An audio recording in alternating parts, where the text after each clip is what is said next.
Hi friends, welcome to Dream Academy. இப்போ பர்சன்டேஜில் எப்படி ஷார்ட்கட்டாக ஒரு ப்ராப்ளம் போகலான்னு பார்ப்போம். ஃபஸ்ட்டு வந்து ப்ராப்ளத்தை படிப்போம். குமார் ஒரு தேர்தலில் 40% வாக்குகள் பெற்று 80 வாக்கு வித்தியாசத்தில் தோல்வியடைந்தார் எனில் பதிவான மொத்த வாக்குகள் என்ன அப்படின்னு கேட்குறாங்க. ஃபஸ்ட்டு என்ன பண்ண அப்படின்னா வந்து எலெக்ஷனில்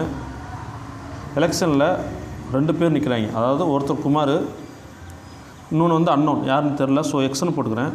இவர் வந்து எத்தனை பர்சன்டேஜ் வாக்கு வாங்கியிருக்காரு அப்படின்னா வந்து 40%. குமார் 40% வாங்கியிருந்தாருன்னா இன்னொருத்தர் எவ்வளோ பர்சன்ட் வாங்கி ஜெயிச்சிருப்பார் அப்படின்னா வந்து 60%. இவங்க 2 பேர்த்துக்கு உள்ள வித்தியாசம் எவ்வளோனா 80 வாக்கு. ஸோ இவங்க 2 பேர்த்துக்கு இடையே உள்ள அந்த பர்சன்டேஜ் டிஃப்ரென்ஸ் எவ்வளோ அப்படின்னா வந்து 20%. அவங்க என்ன கேட்குறாங்க அப்படின்னா வந்து பதிவான மொத்த வாக்குகள் என்ன அப்படின்னு கேட்குறாங்க. 20% வந்து 80 வாக்குகள் அப்படின்னா வந்து எனக்கு தேவையானது 100%. ஸோ என்ன பண்ணுறேன் அப்படின்னா வந்து இந்த 20 நான் 5ஆல் பெருக்குனா நான் 100 ஆக்க முடியும். ஸோ இந்தாண்டி நான் 5ஆல் பெருக்கிறேன். என்ன கிடைக்கும் அப்படின்னா வந்து எனக்கு 400.